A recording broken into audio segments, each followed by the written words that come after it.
Whew. What's happening, people? Liverpool Prophet back again with more videos, more Liverpool related content, more Liverpool related stuff to talk about.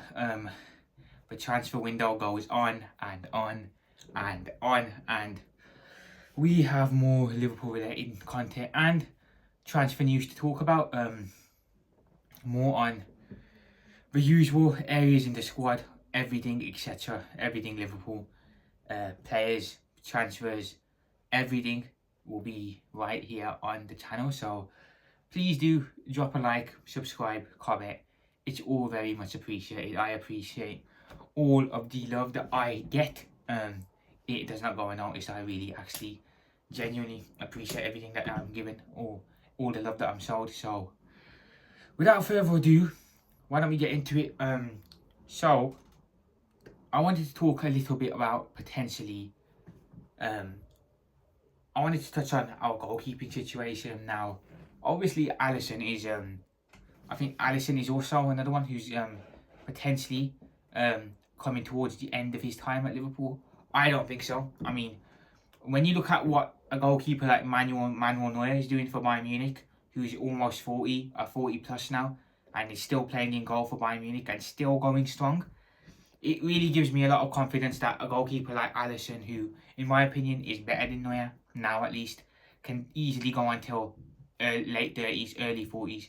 So Alisson for me, I've got no worry about him declining yet. Goalkeepers, like I said, can play for a lot longer than players can. I think a player's maximum is maybe 32, whereas a goalkeeper, I think a goalkeeper can play till their late 30s, early 40s. So with Alisson, I'm not concerned. I expect him to be the number one at Liverpool for years to come yet. A good couple of years. I don't want to see anyone else brought in until he's maybe early 40s. Then we can have a conversation about Alisson potentially moving on or potentially being replaced. Other than that, no. I think Alisson, number one for years to come, needs to stay in our goal. There's no one else I'd rather have, and there's no one else we as Liverpool fans would rather have. As for the backup now, Gio Mohamed-Arsville. Now, obviously, Queen Kelleher was a very good backup to Alisson when Alisson was injured, because make no mistakes about it, like I said, Alisson has picked up quite a couple of knocks in a season. He does pick up one a season now usually, which is kind of worrying, but now we have Mohamed-Arsville to step in for Alisson if needs be.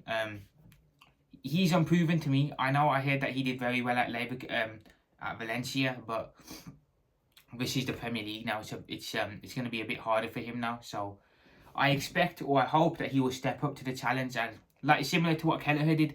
Kelleher knew his place in the team. He knew he wasn't going to be a number one, and he just got on with it and performed when he needed to.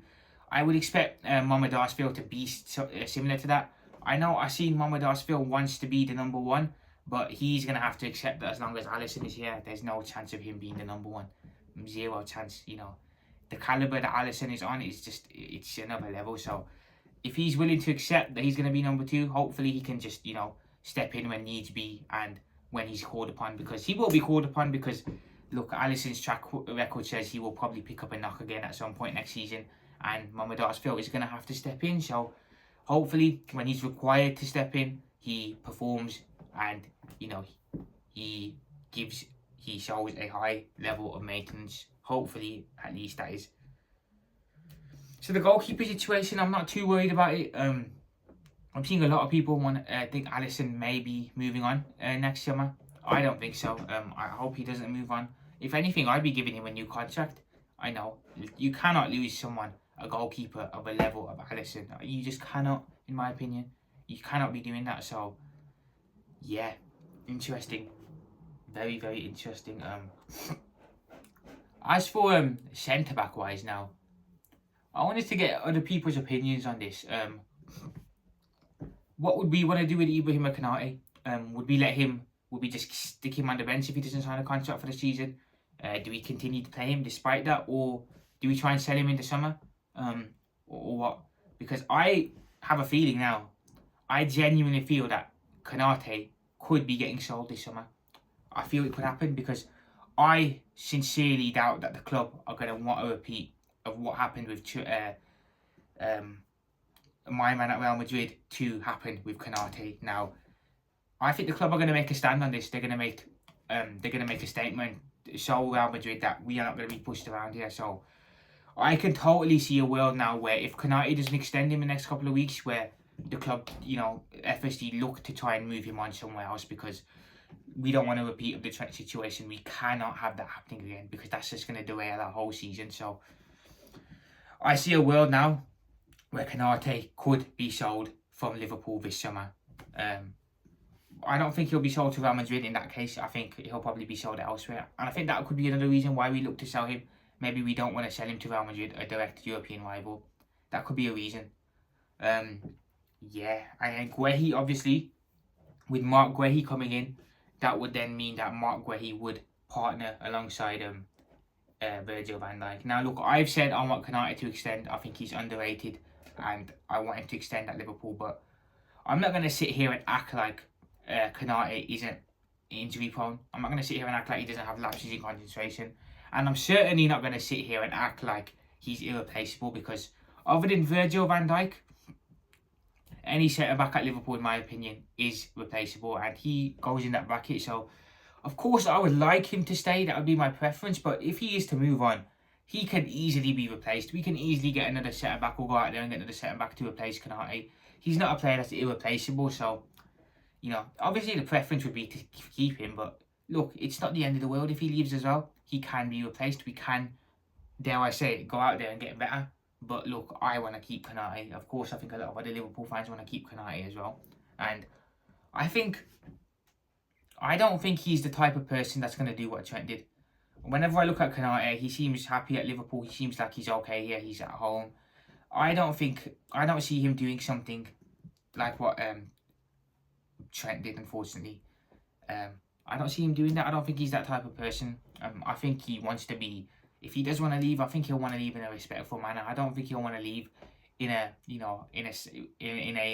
unpleasant way. I think he'll want to leave pleasantly if he does want to leave. But yeah, very interesting. Now, I wanted to touch on the striker situation again. Look, I'm still not seeing rumours on a striker situation, and I want to ask the question: what is happening with Darwin Núñez to Naples? Because that was a transfer that I thought was going to be done this week, and again, it's another one that's dragging on. And you know what these Serie A clubs are like? They literally will try their hardest to get a player for the cheapest amount that they can, rather than just straight up paying up the money. They will try their hardest to finesse clubs and get the player for as cheap as they can. That's what they just do. That's what they've been doing, and I think that's another similar situation with Núñez. I think they're trying to get Darwin for as low a price as they can, but Liverpool can't budge. We need to hold firm on our stance on how much we want for Darwin. But again, it's holding the striker situation back for me. As soon as Darwin's gone, I would expect Liverpool to just straight away be in the market looking for a striker. I think the sooner the Darwin sale gets done, the better, because then we can properly look at the striker. Like I've said, it feels like the longer this transfer goes on, the less likely we are to look at a striker, because we're still trying to offload Núñez. Is there a world where Jota can be the number one? Like I said, yes, but he's going to have to step up big time. Does he have it in him? No, he doesn't, unfortunately. As for the striker situation, again, I've got no clue who we're going to go for. Still, zero clue, zero links, really. Zero, I have no idea who we're going to go for. Again, it's like I said, whoever we bring in is going to be a risk. There's no one proven, really, out there. Now,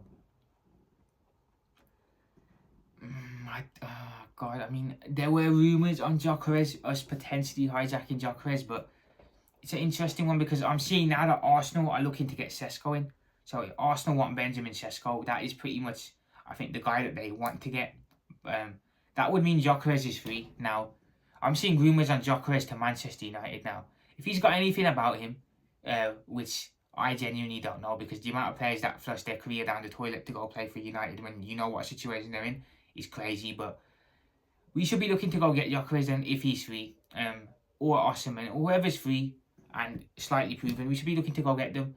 If Gyökeres has got anything about him, he will pick Liverpool over Man United every day of the week, considering what position the two clubs are in at the moment. So with Sesko going to Arsenal, it opens the door for Gyökeres, meaning that Arsenal are not going to be pursuing him, so he'll be free on the market for someone to get. And it looks like Manchester United are genuinely interested in Victor Gyökeres. So, yeah. And also, I don't see why United would be interested in Gyökeres. They've just gone and signed Ibrahima. They've got Rasmus Højlund there. So why are they looking at Gyökeres too? Makes zero sense to me why they'd be looking at another striker. So it doesn't make sense why they'd be doing it. Honestly, it does not. But we'll see where it goes. We'll see where the whole window goes, because there's a lot that's still about to happen. A lot. But guys, I'm going to head off. Liverpool Profit out.